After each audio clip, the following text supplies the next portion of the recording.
Minhas amigas e meus amigos, quero falar da imensa satisfação, motivo de muita honra, estar aqui mais uma semana com o nosso podcast Ivan Lima no coração da comunidade. E hoje recebo uma pessoa que eu sou muito fã, amiga do meu pai, uma sambista, doutora, mas acima de tudo uma pessoa assim da melhor qualidade. Eu estou falando da nossa amiga, da nossa jornalista, caríssima Cláudia Alexandre. Olá, Ivan. Obrigada pelo convite, obrigada pelas suas palavras. E eu fico muito emocionada, né? Porque eu lembro de como eu me aproximei da família Lima, né? Pelo samba, pelo carnaval. Seu Celso, que saudade. Meu pai pavimentou toda a minha história, toda a minha vida. Devo muito a ele, a minha mãe Cristina, meus avós, bisavós, meus ancestrais. E falar de ancestralidade é falar de Claudinha Alexandre, né? Das minhas andanças pelo Carnaval de São Paulo, né? Você falou que você deve muito a ele, mas o Carnaval de São Paulo deve muito a ele, né? A organização das escolas de samba, o quanto ele percorreu as comunidades, o quanto ele brigou nas reuniões dos presidentes por esse carnaval que, ainda bem, né, cresceu. Virou um espetáculo, mas a gente precisa aproveitar mais essas comunidades, precisa aproximar mais as comunidades do que é realmente esse espaço das escolas de samba de São Paulo, né? Sem dúvida nenhuma, né? O símbolo dele, com Moisés da Rocha, o samba pé de passagem. E esses dias eu vi uma foto do meu pai. Tá ele, acho que o Eduardo Joaquim de Oliveira. Enfim, era a diretoria da UESP. A velha guarda, né? Não, e ele tava, Cláudia, assim, era era apuração. Eu vi assim, tem 2 policiais, eles estavam ali, eu acho que com as notas, né, do carnaval. Então, assim, meu pai realmente, fora a questão de ter sido o presidente durante 3 décadas da Escola de Samba Prova de Fogo de Pirituba, meu pai foi dirigente do Carnaval de São Paulo. Atuante. Não, atuante, dirigente, assim. E ele com ele eu lembro de vários baluartes, né? Porque ele falava muito, o próprio Seu Nenê, né? Seu Nenê foi amigo dele, Lagrila, mas assim, eu lembro que os presidentes eram o Seu Chiclé, né? Tinha eu lembro do Seu Evaristo. Seu Juarez. Evaristo, que foi meu mestre. Você sabe que eu entro no Carnaval de São Paulo pelas mãos de Evaristo Carvalho. Ele foi meu primeiro chefe na rádio. Ele é ainda um nome muito importante que tem que ser lembrado e reverenciado. Você falou em nome de grandes dirigentes, de grandes homens negros potentes do samba, que usavam muito do saber para buscar um espaço, para lutar politicamente. Eles nem sabiam quanto politicamente eles eram importantes para a história que hoje a gente se aproveita dela, a gente se beneficia dela, né? Você fala de Evaristo Carvalho, você sabe que eu me formei muito cedo em jornalismo e saí procurando, né, entregando os currículos, e o meu currículo foi parar numa redação de uma revista chamada Revista do Samba. E aí me ligaram da Revista do Samba, eu tinha fazia 2 dias por lá e deixado o currículo, e quando eles me ligaram, quem me ligou foi o dono da revista, né? Falou, estou recebendo aqui seu currículo e gostaria de falar com você. Você é uma jornalista, eu vi que você fez um curso de rádio, assim, eu fiz um curso no Centro Cultural. Você é negra? Aí eu disse, eu sou negra. Aí ele falou, então vem amanhã conversar comigo.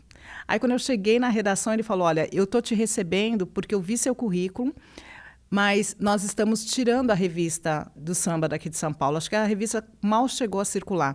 Mas eu tenho um amigo que conversou comigo nesse final de semana e está precisando de uma repórter. Procure Evaristo Carvalho na Rádio Gazeta. Aí nossa, Rádio Gazeta, mas eu não tinha ouvido falar de Evaristo. Eu era muito nova, né? E eu sei que eu cheguei naquele 4º andar da Rádio Gazeta, na Avenida Paulista, e era um homem negro. E depois eu fui saber o quanto Evaristo Carvalho era importante para a história do samba de São Paulo, para a história da cultura negra na cidade de São Paulo. E foi por conta do Evaristo Carvalho que eu cheguei lá na Prova de Fogo e conheci o seu Celso e todos os presidentes de escola de samba que você citou. Seu Nenê na Vila Matilde, Chiclé na Vai Vai, seu Juarez na Mocidade Alegre, seu Basílio na Rosas de Ouro, seu Zezinho do Banjo no Morro da Casa Verde. Conheci na época, não era o seu Carlão, mas estava lá o Valtinho na Peruche. E os presidentes das escolas de samba menores, né, que não estavam no grupo 1, que na época não tinha grupo especial, né? Nessa época não tinha liga ainda. Não tinha né? liga. Era Eu UESP, conheci o seu Tobias e o Lalá, lá na camisa verde, como o Tobias brigava. Quando você fala dessa cena da foto que tinha os policiais, o seu pai, os dirigentes e as notas, é assim, o policiamento tinha que ser ostensivo nos dias de abrir as notas e dar a apuração. E a gente, que era repórter, ficava cobrindo, mas assim, distanciado, porque saía cada briga. Não, você sabe que nessa época os presidentes de escola de samba não tinha muito esse negócio de... Eles eram, assim, referência nos bairros, né? Porque era tudo na mão, né? Era na mão. Resolvia na mão, quem gritava mais. E olha, tinha também o Leandro, na Leandro de Itaquera. Não, e nessa foto, sabe quem mais que tá também, que agora eu lembrei, né? Tá o seu Batista da Passos de Ouro. Seu Batista da Passos de Ouro. Foto, e tá na foto o presidente da Renascença da Lapa. Renascença da Lapa, quem era na época? Eu não sei o nome, se é o Lauro, eu não sei. O Zeca conhece, o Zeca... Não, será que o Lauro depois fundou a filhote da X9, que virou X9 paulistana. É isso aí. Eu, quando cobri o carnaval, eu ia na casa do seu Lauro, que ficava ali na Zona Norte, e lá que ele fazia a reunião e ensaiavam na rua da casa dele, e era filhote da X9, que era a escola de samba da Baixada, né? Não, e é importante a gente falar sobre isso, porque é a história do samba. História. Meu pai me colocou no carnaval desde os 3 anos de idade, então... Você nasceu, né? Eu nasci, eu tenho 51 anos e até hoje, né, nunca perdi um desfile. Comecei em 1974, inclusive a Prova de Fogo também nasceu em 74. E eu desfilei na São João, depois na Tiradentes, todos os anos na Tiradentes. São João, que maravilha! Eu falei muito dos desfiles da São João, mas quando eu cheguei no Carnaval, já como jornalista, repórter, eu cubro o último ano do Carnaval na Tiradentes. E a estreia, né, a inauguração da Casa do Samba, da Passarela do Samba, né? Que foi Grande o Sambódromo Otelo, Anhembi, né? Grande Otelo, Polo Cultural Grande Otelo, e a inauguração da Passarela do Samba, em 1991, eu estava lá junto com Evaristo Carvalho. Não, você é uma referência do Carnaval de São Paulo. Obrigada. Cláudia Alexandre, para mim, assim, eu sinto até uma emoção de estar aqui ao lado dela, porque realmente ela tem uma bagagem, ela é uma pessoa que realmente no samba, no Carnaval de São Paulo, todos nós temos que reverenciar, e a gente valoriza muito essa identidade cultural, né? Lá no lema na nossa escola, que meu pai sempre mantinha, é uma frase do Plínio Marcos, que fala que o povo que não ama e não preserva suas formas mais autênticas de expressão jamais será um povo livre. O Moisés da Rocha também, no Samba Pé de Passagem, falava muito sobre isso. Fala ainda. Moisés da Rocha fala ainda. Você sabe que eu sou dessa colaboradora. Frase, né? Dessa frase. É a frase que abre as edições do programa. Moisés da Rocha está com o programa O Samba Pé de Passagem, já há quase 50 anos no ar, pela Rádio USP FM. E eu sou colaboradora do programa. Então, todos os finais de semana, sábados e domingos, eu entro com um boletim falando histórias que deveriam estar nos livros escolares do nosso samba, né? Vocês estão vendo? A Cláudia, ela é gigante mesmo, ela é essa simplicidade, essa humildade, mas ela é gigante e, sem dúvida nenhuma, nosso país, a gente precisa dar oportunidade na mídia para a população negra, para esses profissionais negros, porque a Cláudia, sem dúvida nenhuma, como a Maju hoje apresenta o Fantástico e vários telejornais, enfim, a Cláudia tem toda a qualificação e a experiência para também ser uma referência nossa na mídia principal, enfim. Eu gostaria muito de te ver aí apresentando. Não, porque você Obrigada, tem essa, Ivan. você tem Mas essa você sabe bagagem. que a minha paixão é rádio, né? E eu fiquei feliz porque há um mês saiu uma pesquisa dizendo que os ouvintes brasileiros passaram a valorizar mais o rádio. Então, aquela história de que o rádio está morrendo e porque as novas tecnologias vão tirar o lugar do rádio, eu fiquei muito contente de que não é nada disso, não. O rádio continua sendo o veículo de comunicação de massa mais ouvido do Brasil. Você sabe que em todo o mundo, o Brasil é o que tem mais quantidades de ouvintes apaixonados por rádio. Né? O público do rádio ainda é maior, o brasileiro ama ouvir rádio. E isso me deixa muito feliz, porque a minha grande paixão é o rádio. E o samba, a gente deve tudo realmente ao pioneirismo do samba pé de passagem. Porque nossa geração cresceu ouvindo samba pé de passagem, numa época que as rádios não tocavam samba. Não tocavam samba. Então, o Moisés, né, o Moquita, o Helder, nossos amigos, essa família maravilhosa, né, que inclusive o Moquita e o Helder, a gente foi da bateria Mirim, né, eu era a mesala Mirim da camisa verde e branco, da camisa verde. 1985, 1986. E eles, filhos do Moisés, muito amigo do meu pai também. Apaixonados pelo camisa. São camisa verde. Era da bateria Mirim, né? Eu sou camisa verde, né? Embora esse ano desfilei na Vai Vai, sou sambista, né? Na Peruche. Acima de tudo sambista, né, Não, Ivan? fiquei muitos anos nessa sala da Peruche, da prova de fogo, que é a nossa escola.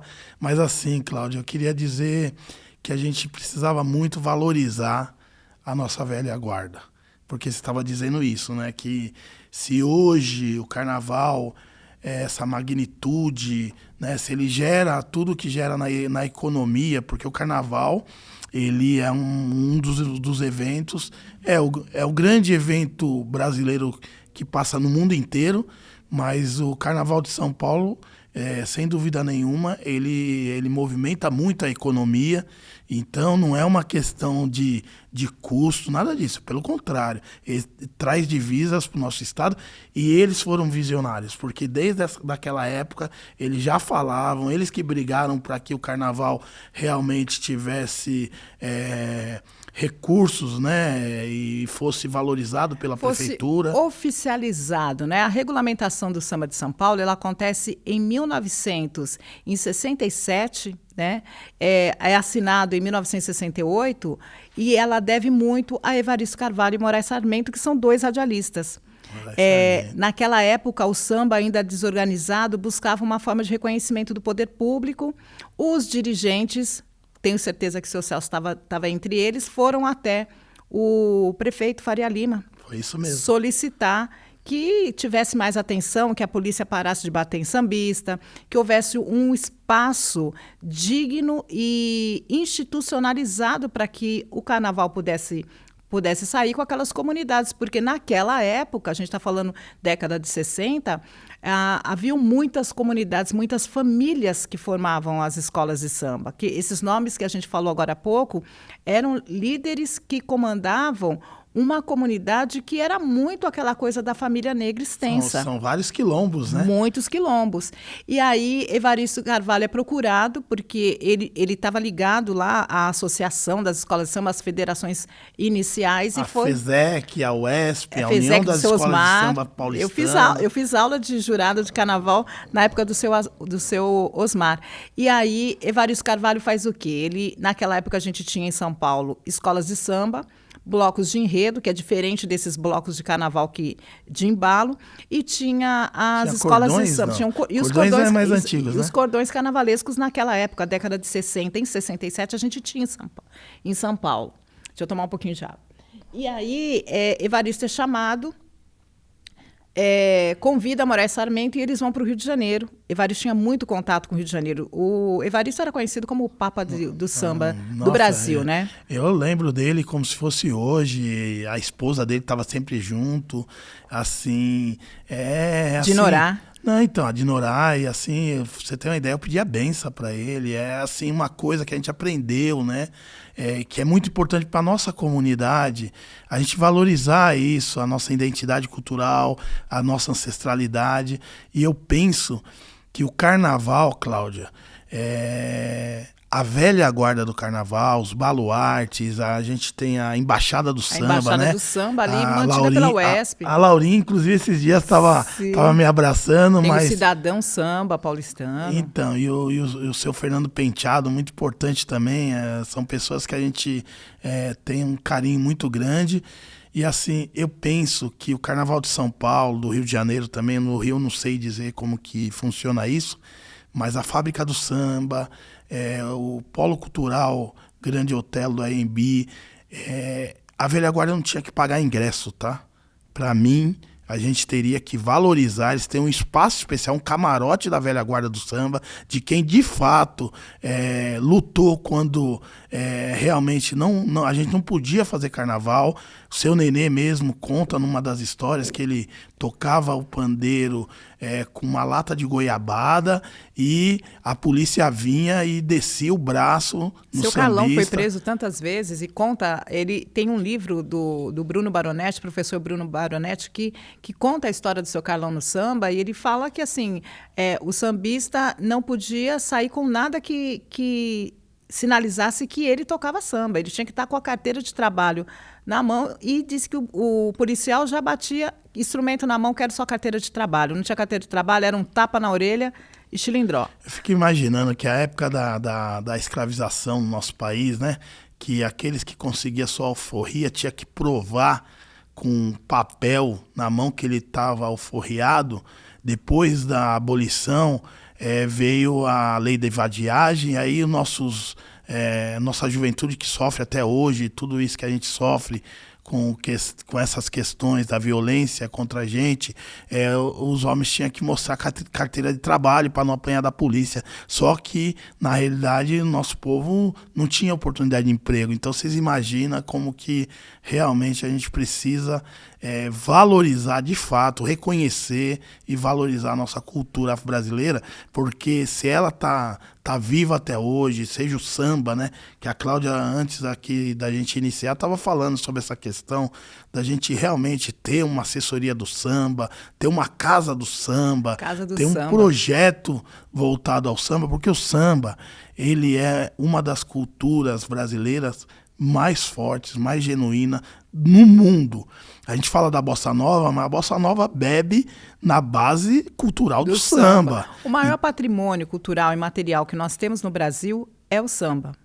E o reconhecimento de manifestações que estão em torno do samba, né? A escola de samba, o samba enredo, o Partido Alto, no Rio de Janeiro.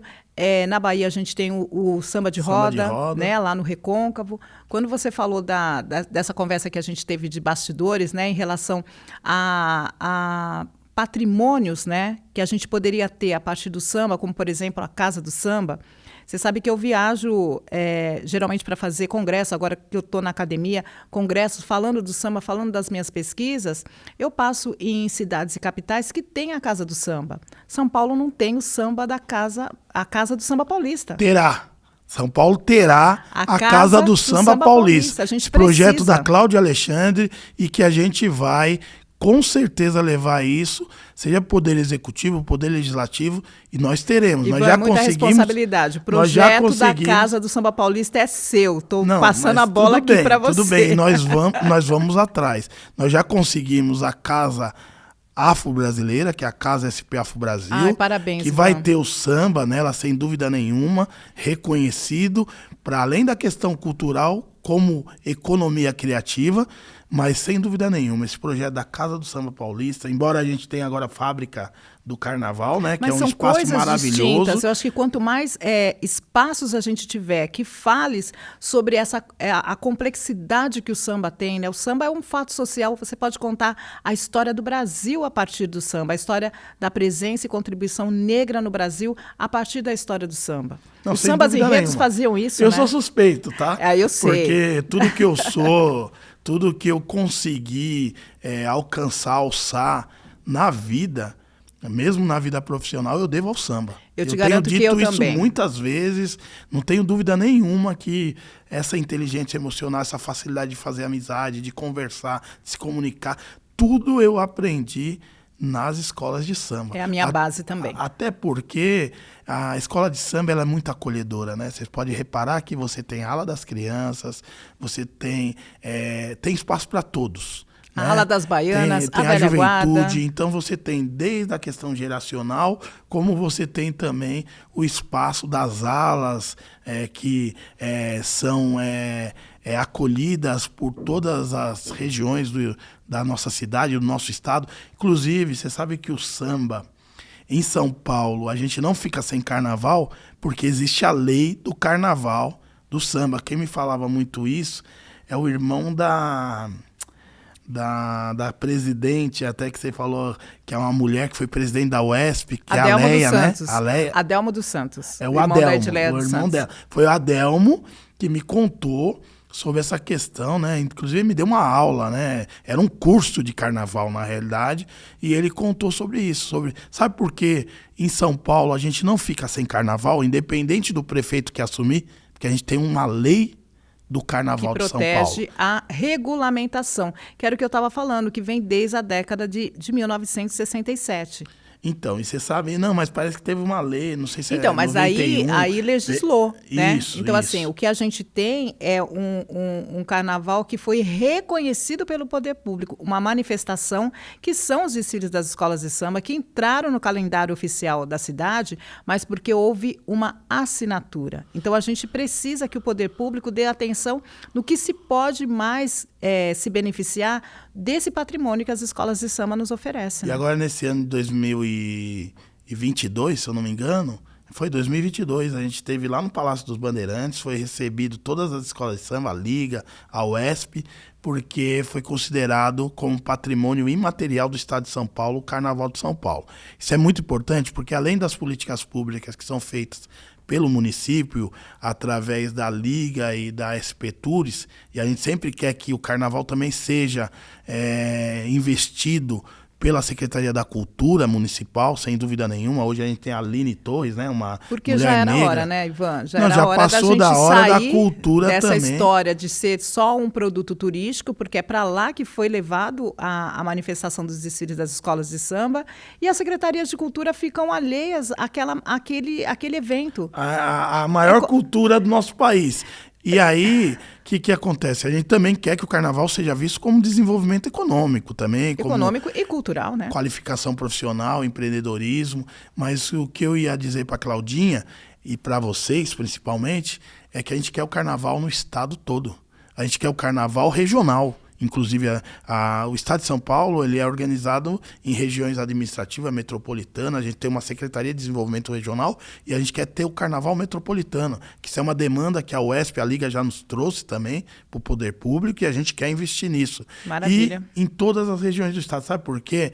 Porque acontece que em municípios que nós já tivemos grandes carnavais, dependendo da gestão, o prefeito que entra, ele acha que não vou investir em carnaval, ou por questões religiosas, ou por questões outras, frágil, tiram né? a prioridade. Então, para vocês entenderem, população toda do estado de São Paulo, que sem dúvida nenhuma, nós temos sambistas aí em todas as regiões do estado, temos carnaval, temos escola de samba, temos blocos, que a gente precisa ter leis, tá?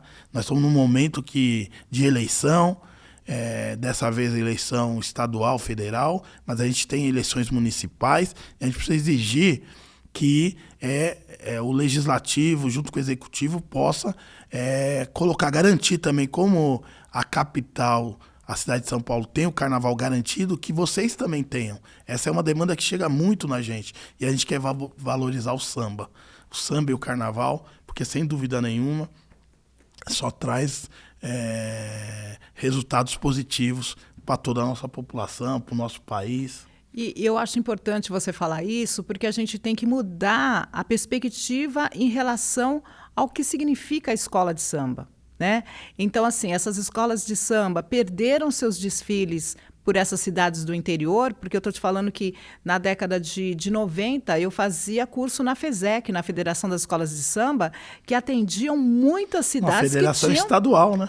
Que atendia muitos desfiles das escolas de samba, formavam jurados e mandavam jurados para as cidades para poder julgar os desfiles de carnaval, porque fazia parte do calendário dessas cidades. Agora, o que a gente tem hoje, um desaparecimento absurdo dessa manifestação, é como se fosse um apagamento, né? Porque se você for essas cidades têm seus blocos carnavalescos, tem as famílias que cuidam das escolas de samba, mas não tem espaço durante o carnaval. E muitas vezes a prefeitura contrata artistas, bandas de axé, bandas Chama musicais, até aqui da capital, inclusive. O que não tem problema nenhum, mas não investe na escola de samba, que é a cultura da cidade, que conta a história da cidade, que tem moradores, histórias particulares que estão lá dentro daquela comunidade e não é valorizado. E há um apagamento, né? Sabe que eu ouvi na Claudinha falar isso? Me veio uma ideia aqui também em mente, que a gente está muito trabalhando o conceito do afroturismo, né? E a gente precisa, nós estamos vivendo um momento, ainda bem, no estado de São Paulo, no Brasil, de valorização das personalidades negras, nossas históricas, que os livros muitas vezes deixaram de contar. E, nesse sentido, é fundamental. Está tendo aqui na cidade de São Paulo alguns monumentos que foram inaugurados, né? Inclusive do...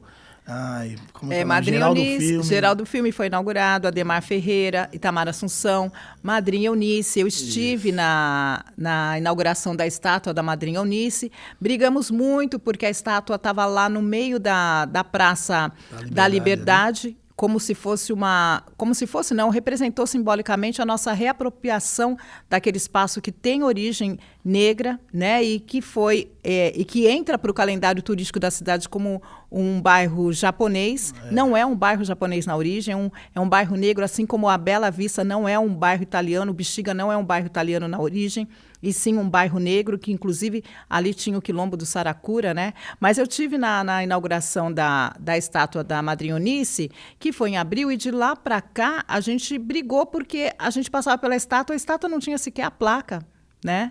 E aí a gente bateu lá na porta da Secretaria da Cultura, a gente brigou porque, assim, como é que inaugura a estátua de Madrinha Eunice, tão linda, maravilhosa, e não identifica quem é? As pessoas passavam ali pela praça e não identificava. Agora não, agora está lá com a placa bonita. Aliás, convido a população... A primeira escola de samba de São Paulo, né? A Lava Pés foi fundada pela Madrinha Eunice em 1937.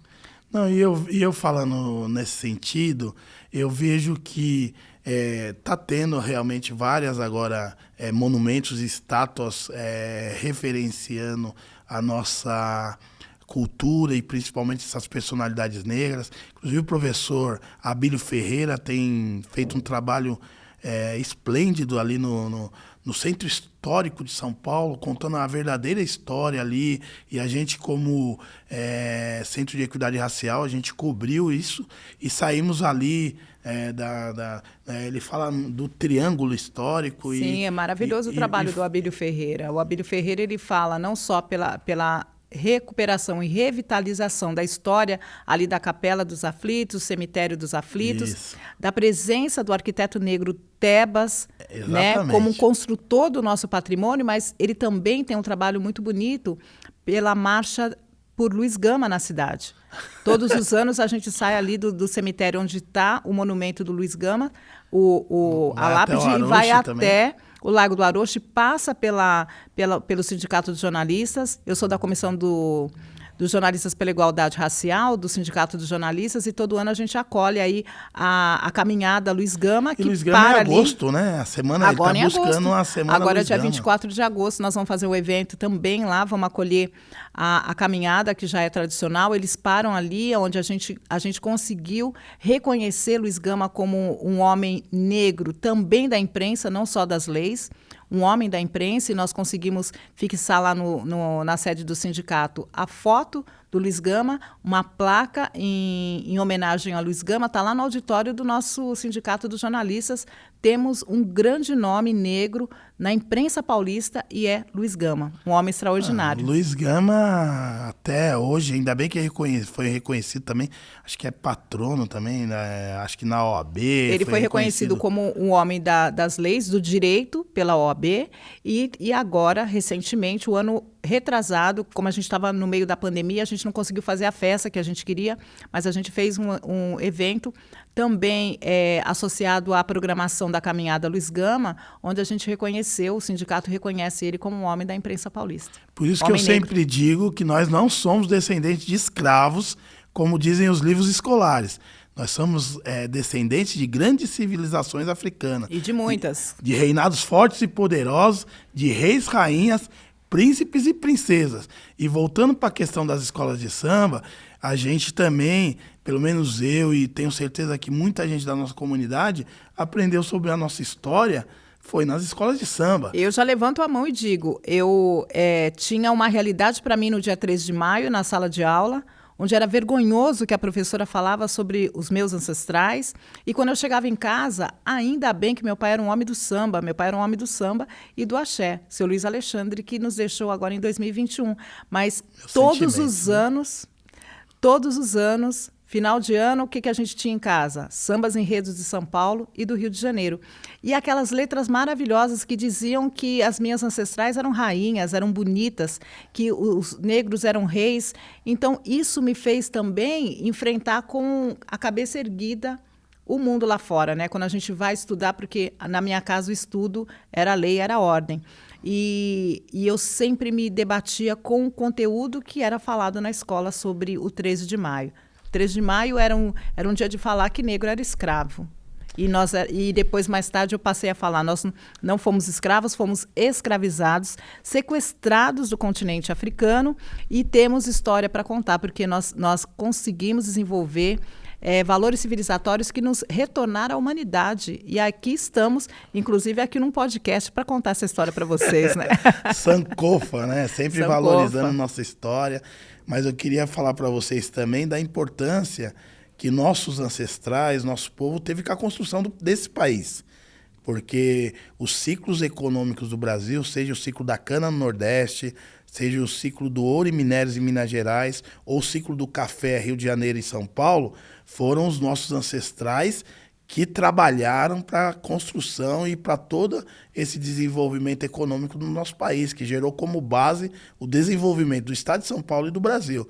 Existe uma história dos negros e da África sem o Brasil, mas não existe uma história do Brasil sem os negros e sem a África. Importante sempre salientar isso, né, Cláudia? É verdade. Quando você fala isso, eu volto e fico pensando sobre a ausência ainda de reconhecimento de que nós podemos levar, reescrever, revisar essa história e levar para a sala de aula.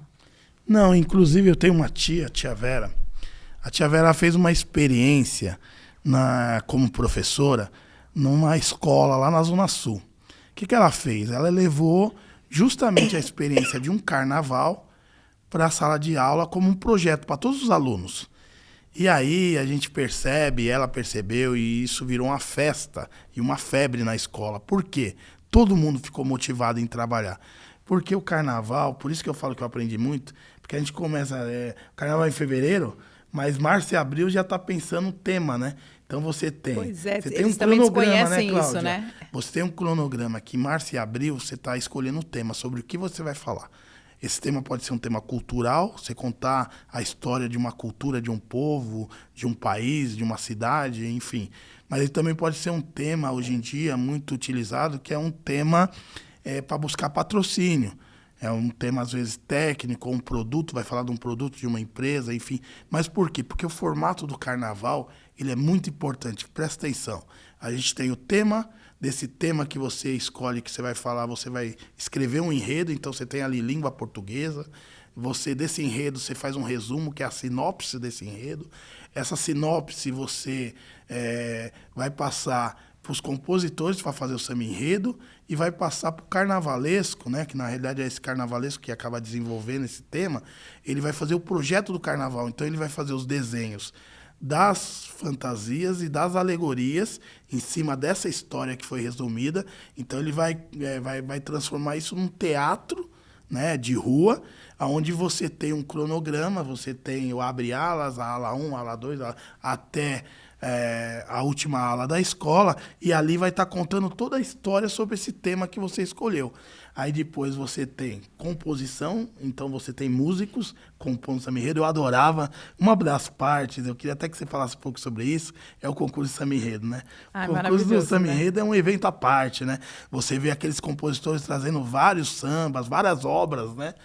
Culturais. Você sabe, Ivan, mas assim, eu acho importante essa construção que você faz, né, da valorização do processo criativo dentro da escola de samba. Uma das coisas que eu bato muito na tecla é da questão pedagógica e educativa. Por isso que eu sou a favor muito mais desse tema enredo, que ele é apresentado para a comunidade às vezes escolhe, às vezes é o carnavalesco que leva, né? Às vezes é a direção e a presidência que propõe para que o carnavalesco desenvolva, do que um enredo patrocinado que não tenha muito a ver com a comunidade. É lógico que os enredos patrocinados que conversam com aquela identidade da escola é uma coisa. Agora, tem alguns enredos que falar vão... do sapato, falar do chocolate. É um pouco complicado. Mas o que é importante e o que eu falo desse valor educativo, pedagógico, de formação da escola. Quando a escola leva um enredo que é pesquisado, que levanta uma parte da história que não está nos livros escolares, ele educa toda a comunidade e também a sociedade. Traz uma contribuição muito importante. Pois é. Então, além dessa questão do samba enredo, né, que são obras e tal, ali, depois que a escola escolhe o enredo, então ela já tem o samba enredo, ela já está preparada para iniciar os ensaios. Às vezes as pessoas não sabem disso. O ensaio começa depois que a escola conseguiu escolher o samba enredo. Escolher o samba enredo, pode começar a organizar os ensaios. Geralmente a bateria da escola já começa desde maio, já ali escolinha e tal, mas vai se preparando. Geralmente em agosto, setembro, o samba está pronto, começa os ensaios na quadra. Enquanto isso, no barracão, nos ateliês, aqueles figurinos que foram desenhados pelos carnavalescos, no barracão você começa a fazer as alegorias, serralheiro, marceneiro, pintor, escultor, trabalhando, é uma oficina, ou seja, é uma indústria. E, enquanto isso, nos ateliês, você tem as costureiras começando a fazer as fantasias, os aderecistas fazendo chapéus e adereços que vão nessa fantasia. Enquanto isso, em paralelo, os ensaios estão acontecendo. Quando vira o ano, janeiro, fevereiro, aí você está com realmente todos os componentes, todas as alas já preparadas para o desfile. E aí o desfile entra logística, né? Aí você tem uma logística direta, que você vai levar componentes através dos ônibus para o Sambódromo do AMB, e você vai levar as alegorias, os carros alegóricos também, que é uma logística importante, às vezes pela Marginal. Agora tem a fábrica do samba, está mais perto, mas as escolas que são da UESP, que estão nos bairros mais distantes, também levam, ou lá para a Zona Leste, na Vila Esperança, ou esse ano que foi no Autódromo de Interlagos. Imaginem essa logística, levar os carros alegóricos de madrugada junto com a CET, para poder preparar a montagem do desfile. E esse desfile ele vai ter que acontecer em 60 minutos, 65 minutos, com uma série de jurados para julgar vários quesitos. Imagina toda essa logística, toda essa administração financeira, porque você tem uma verba, você tem que pôr a escola na avenida, então você tem data, horário para passar naquele tempo. Então, realmente... É uma corporação carnavalesca. A gente fala que é organização carnavalesca, mas é uma corporação carnavalesca, né? Que funciona e serve de modelo para muitas empresas. Muitos executivos, principalmente empresários, eles buscam dirigentes das escolas de samba para dar aulas, palestras, consultoria para os seus... Solange mesmo, A Solange é uma expert em palestrar para executivos sobre o processo, esse funcionamento perfeito dessa máquina que prepara o desfile das escolas de samba, né? E depois que a escola desfila, tem a apuração, tem a campeã, embora tenha as escolas que não foram campeãs, mas todas se sentem campeãs porque fizeram toda essa produção desse carnaval, ainda vem a logística reversa de trazer de volta os carros alegóricos, a desmontagem, os componentes. Né? Então, quer dizer, é por isso que eu sempre digo que realmente essa foi uma grande escola que eu tive. Ali eu aprendi várias, vamos falar, disciplinas e várias áreas de conhecimento profissional. E por isso que eu acredito muito ao samba, todo o nosso... O conhecimento, né? A perspectiva de vida, né? A visão de mundo, a forma de se relacionar com o outro, se relacionar em comunidade. Você sabe que as escolas de samba, elas são verdadeiras redes de sociabilidade, de acolhimento, como você falou, de afeto. Espaço das comunidades, de educação, que às vezes não tem formação, de lazer, de cultura. De lazer. E, principalmente, as primeiras escolas de samba, elas serviram como local de desenvolvimento de valores civilizatórios que devolveram à humanidade o pertencimento do negro na própria sociedade.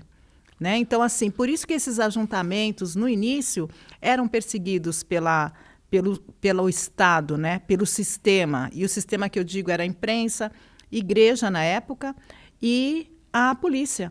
Né? Inicialmente para desbaratar aquela forma de organização que era complexa, mas forte do negro, tão forte que até hoje a gente tem uma escola de samba, né? Não, essa opressão ela não foi suficiente.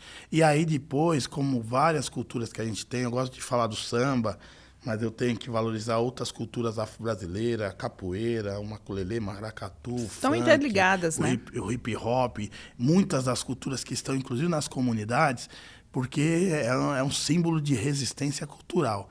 E a gente vai perceber, inclusive, uma apropriação cultural da nossa cultura, às vezes, desmistificando, e dependendo do público que está praticando aquela cultura, aí ela é aceita, aí tudo bem, aí é valorizada. Então, é por isso que eu comparo muito o samba com a bossa nova, porque a bossa nova tinha um outro valor.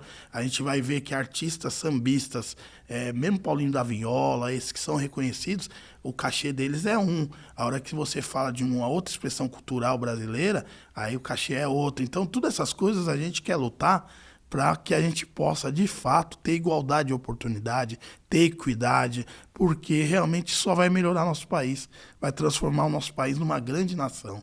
Não tenho nenhuma dúvida disso. E estando aqui com você, Cláudia, sem dúvida nenhuma, é inesquecível, é uma gratidão eterna que eu tenho por você. Eu que agradeço. Por esse diálogo assim tão importante. E para finalizar essa parte do samba, é dizer assim de alguns temas que foram assim que marcaram nossas vidas. Só para vocês terem uma ideia, hoje é dia 11 de agosto, né? 11 de agosto.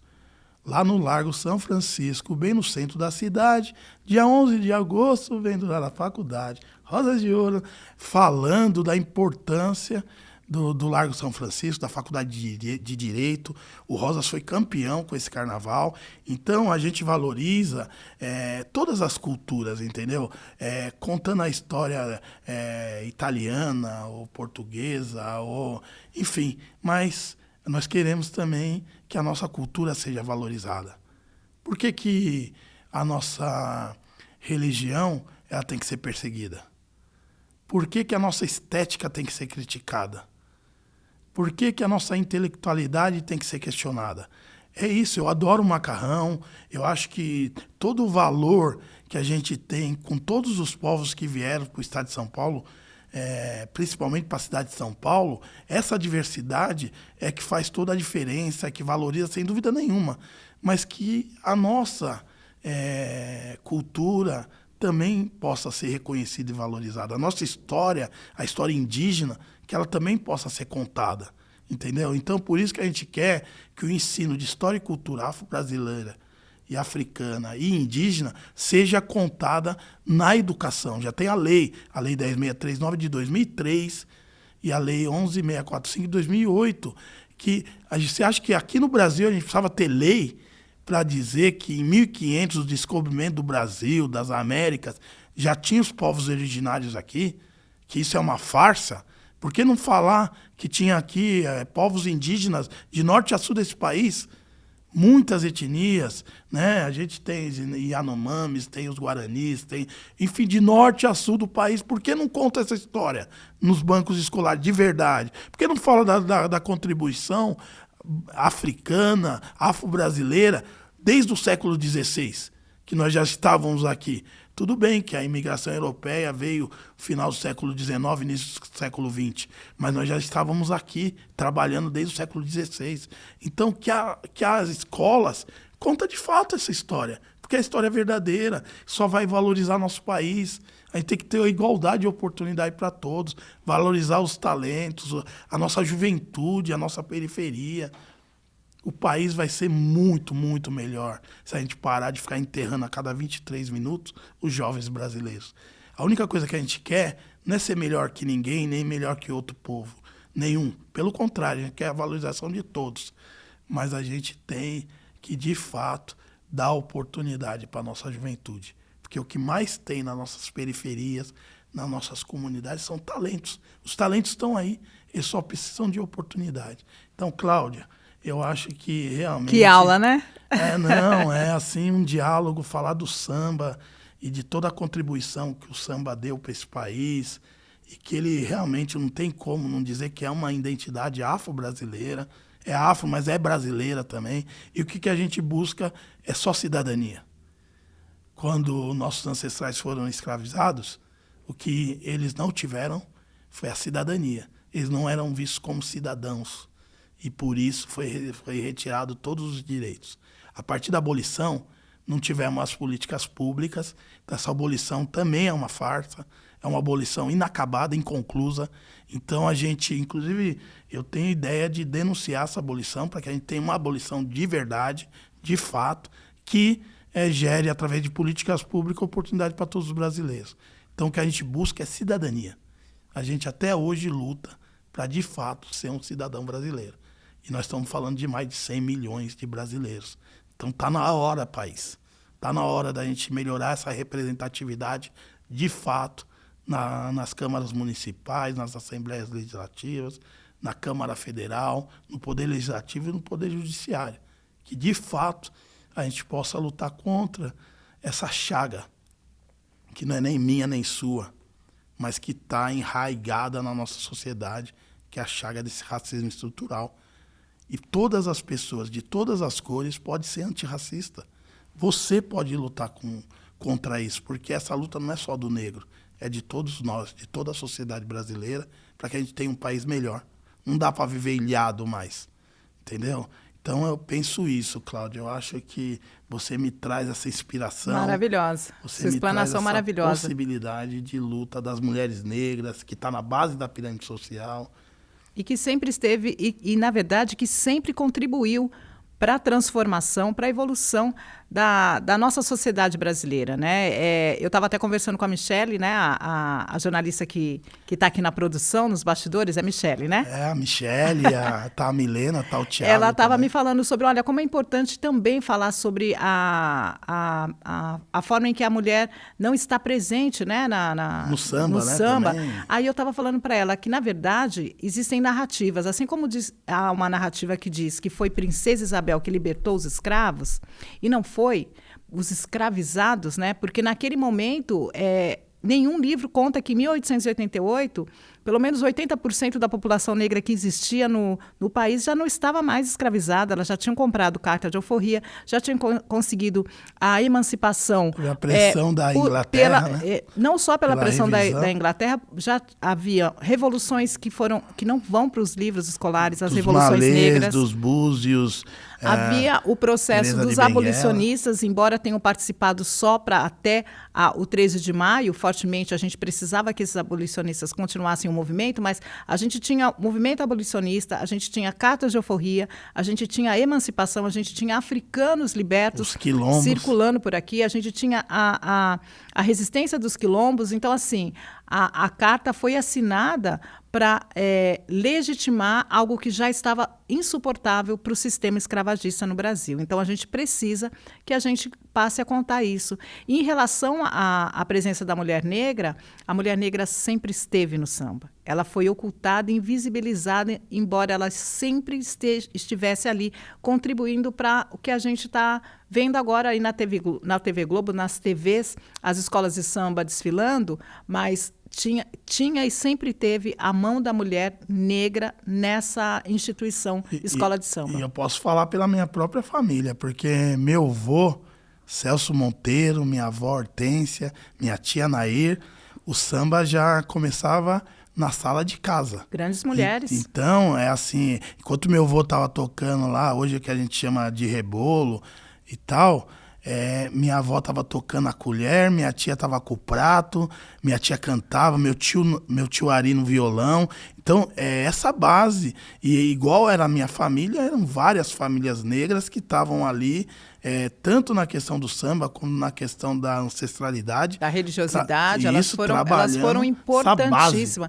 A gente tem nome de mulheres. Outro dia eu estava contando numa palestra que a narrativa oficial diz que a Dona Ivone Lara, maravilhosa, nossa diva do samba, em 95 se torna a grande e primeira compositora das escolas de samba. Mas em 1933 a gente teve a Amélia Pires, que foi a primeira compositora a adentrar uma ala de compositores da Unidos da Tijuca, e a história apagou. Invisibilizada totalmente. Invisibilizou. Então, assim, como aqui em São Paulo a gente tem a Alessi maravilhosa... Brandão também. Alessi Brandão, mas a gente tem aqui em São Paulo o sistema hegemônico dizendo que a Eliana de Lima foi a primeira puxadora de escolas de samba. Ela começa ali no Príncipe Negro, vai para Peruche, mas antes da Eliana de Lima, na década de 80, a gente já teve na década de 40 para 50 a Dona Ivonete na Unidos do Peruche, que era uma puxadora maravilhosa, disse que cantava sem acompanhamento e puxava na avenida, na época em que a gente sabia que era precário o sistema de som. Agora, por que a narrativa oficial não levanta esses nomes maravilhosos, né, Cláudia, de homens e mulheres negros que sempre estiveram na história, estão ocultados. E a gente precisa da Casa do Samba Paulista. Eu gostaria de finalizar esse encontro, porque teria que ter outros para a gente continuar contando a história do samba. Agora há pouco mesmo eu falei que ia citar alguns enredos, né, que foram maravilhosos. O próprio enredo da Vila Isabel, né, o Kizomba. Kizomba. A Teresa Santos que escreveu o enredo, como que é isso? A Teresa Santos participa porque ela era muito amiga do Martinho da Vila e da Russa, que era a esposa do Martinho da Vila na época, né? E a Russa se torna a primeira presidente mulher a levar um campeonato para a Vila Isabel. Naquela época, ela brigava mesmo na década de 90. Então, assim, essas histórias precisam estar em algum lugar, precisam estar acessíveis, para que a gente não fique se enganando com os comentários que vão para a TV, né? Ultimamente não se fala mais a história, nem comentarista, nem se comenta mais. Não, e nem comentarista como nós então, já tivemos, assim, Moisés da Rocha, Evaristo Carvalho, a própria Alessi, a Teresa Santos, Jorge Aragão. A gente tem pessoas que são da comunidade do samba que podem falar para o nós. Não, mas agora não abre mais esses espaços, pode reparar. Você estava falando sobre a história, né? Sobre o quanto é importante rever a questão da abolição mal acabada, mas como é importante também que a gente tenha a nossa história contada por nós, porque eu acho que já é hora, né? O protagonismo. Eu gostaria de agradecer mais uma vez aqui a presença, a participação, a contribuição da nossa super jornalista Cláudia Alexandre, e dizer para vocês que, como diz Angela Davis, que quando uma mulher negra se movimenta, toda a sociedade se movimenta junto com ela. E que numa sociedade racista, não basta não ser racista. Temos que ser antirracistas. Então, com essas palavras, eu gostaria de agradecer, assim, muito, muito, muito, de coração. Tenho, assim, a honra também de receber o Zeca do Cavaco, então eu acho que eu acho que ele vai pôr música nessa conversa. Tive aqui vontade de falar dos enredos da Nenê de Vila Matilde, que é um quilombo da Zona Leste, dos quilombos da Zona Norte, várias escolas de samba com enredos, assim, maravilhosos, da própria Vai Vai. Então, mas o tempo, eu acho que agora está mais escasso, eu que mas agradeço. Eu acho que a contribuição e o nosso diálogo ele foi muito enriquecedor. no que tange a reconhecer e valorizar essa cultura tão importante para o nosso país. E uma honra para mim, né, Ivan? Quero agradecer o espaço, te desejar sempre muito boa sorte, né? Axé, né? Uma caminhada levando sempre o nome dessa família Lima, que é tão importante para a nossa comunidade negra e para o nosso samba de São Paulo. Obrigada. É isso aí, Claudinha. Muito obrigado. Sempre a gente encerra com uma frase aqui de um grande líder mundial. Então hoje eu vou dizer que ninguém nasce odiando outra pessoa pela cor da sua pele, pela sua origem ou ainda pela sua religião. Para odiar, as pessoas precisam aprender. E se elas podem aprender a odiar, elas podem ser ensinadas a amar. Nelson Mandela. Ivan Lima, no coração da comunidade.